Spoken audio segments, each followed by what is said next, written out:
여러분 안녕하십니까? 2월 27일 금요일 뉴스투데이 시작합니다. 서울 강남과 용산 아파트 값이 떨어지기 시작했습니다. 서울 전체 아파트값 상승폭도 4주 연속 축소되면서 당분간 하락 추세가 이어질 것으로 보입니다. 이혜선 기자입니다. 서울 강남구 대치동의 대단지 아파트.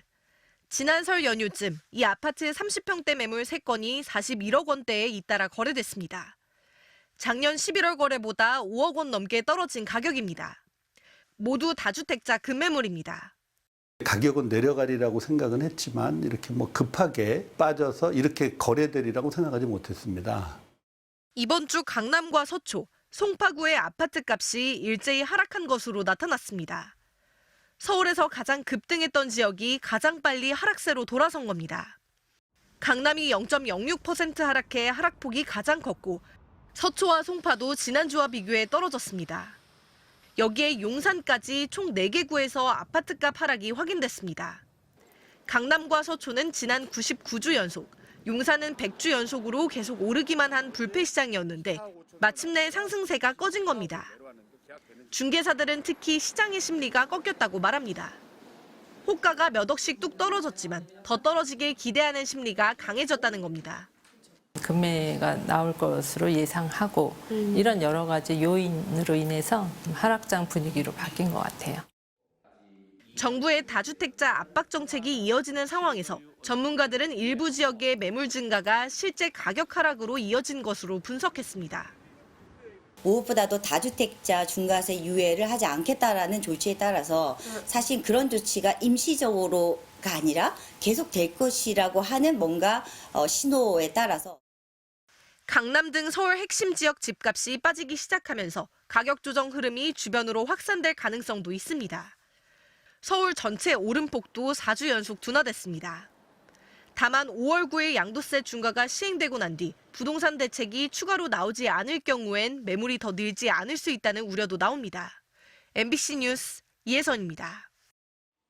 조건부 북미 관계 개선 의향을 언급한 북한 김정은 위원장의 발언에 대해 백악관이 트럼프 대통령은 김 위원장과의 전제 조건 없는 대화에 여전히 열려 있다는 입장을 밝혔습니다. 워싱턴 김재용 특파원의 보도입니다.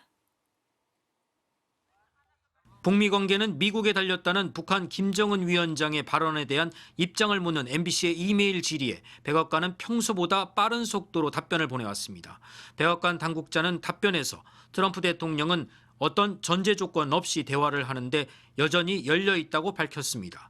또한 트럼프 대통령은 집권 1기 당시 김정은과 한반도를 안정화한 역사적 정상회담을 3번 개최했다는 점을 거론하면서 동시에 대북 정책은 변함이 없다고도 확인했습니다.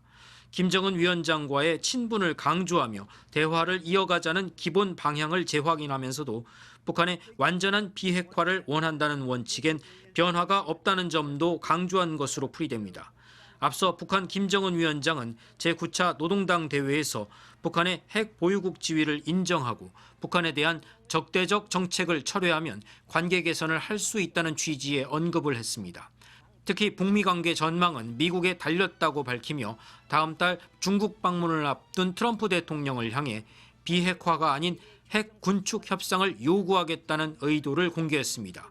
따라서 백악관의 답변은 비핵화란 큰 원칙은 유지하겠다면서도 공식 접촉이 없는 현 상황을 바꾸기 위해선 전제 조건 없는 대화가 선행돼야 한다는 점을 강조한 것으로 해석됩니다.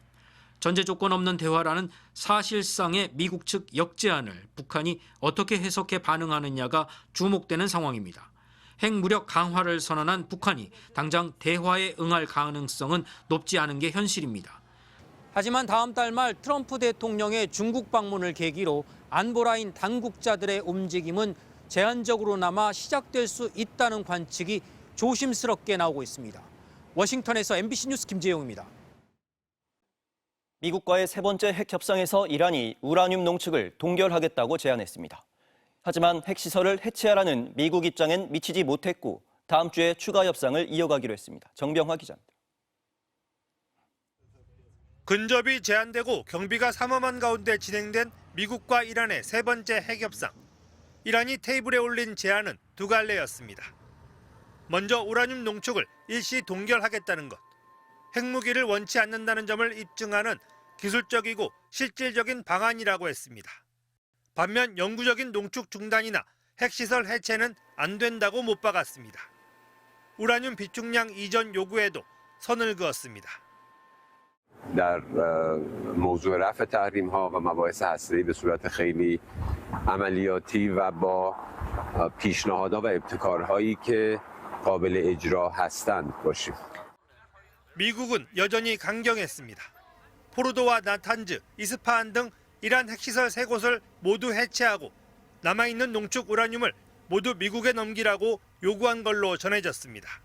미국 측은 협상 대표로 트럼프 대통령 중동 특사인 위트코프와 함께 맞사위 쿠슈너까지 내보냈습니다. 이번 협상에서도 중재 역할을 한 오만 외무장관은 상당한 진전이 있었다고 평가했습니다. 협상을 계속하기로 했고 양측 대표단이 각국 정부와 협의한 뒤 다음 주에 국제원자력기구 본부가 있는 오스트리아 빈에서 기술적 차원의 논의를 이어갈 거라고 했습니다.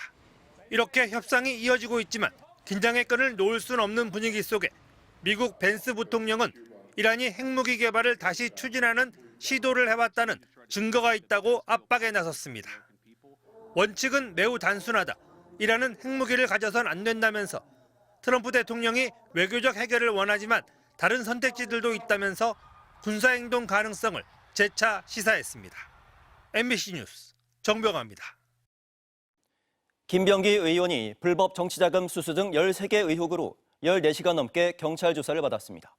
경찰은 오늘 오전 2차 조사를 통해 혐의를 따져본 다음 구속영장 신청 여부를 결정할 계획입니다. 유서영 기자입니다. 뇌물수수 혐의 등으로 첫 피의자 조사를 받은 무소속 김병기 의원이 경찰 청사를 빠져나옵니다. 조사받으러 들어간 지 14시간 만입니다. 김 의원은 취재진의 질문에 답하지 않고 곧장 차로 향했습니다. 오늘 첫 조사였는데 한 말씀 해주시죠. 수고하셨습니다. 김병기 의원이 받는 의혹은 모두 13가지. 이 중 핵심은 공천 헌금을 둘러싼 의혹입니다. 김 의원은 지난 2020년 총선 전 당시 동작구 의원 2명으로부터 아내를 통해 3천만 원을 받았다 뒤늦게 돌려주었다는 의혹을 받습니다. 2022년 지방선거 전 같은 당이던 강선우 의원이 공천 헌금 1억 원을 받은 사실을 알고도 이를 묵인한 정황이 담긴 녹음 파일이 공개되기도 했습니다. 김 의원의 아내가 동작구의회 부의장 법인카드를 사적으로 쓴 의혹에 대한 경찰 내사를 무마하려 했다는 혐의, 또 김 의원이 둘째 아들의 송실대 편입과 가상자산 거래소 빗썸 취업에 개입했다는 혐의도 조사 대상입니다.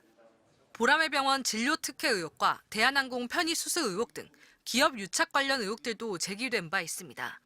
김 의원은 경찰에 출석하면서 사실상 모든 혐의를 부인했습니다. 모든 의혹과 음해 말끔하게 해소하고 반드시 명예회복하도록 하겠습니다. 김 의원이 경찰 조사를 받은 건 의혹이 처음 제기된 지 5달 만입니다. 김 의원은 오늘 오전에도 대면 조사가 예정돼 있습니다. 경찰은 이틀 연속 혐의 전반을 따져 물은 뒤 김 의원에 대한 구속영장 신청 여부를 결정할 방침입니다. MBC 뉴스 유서영입니다.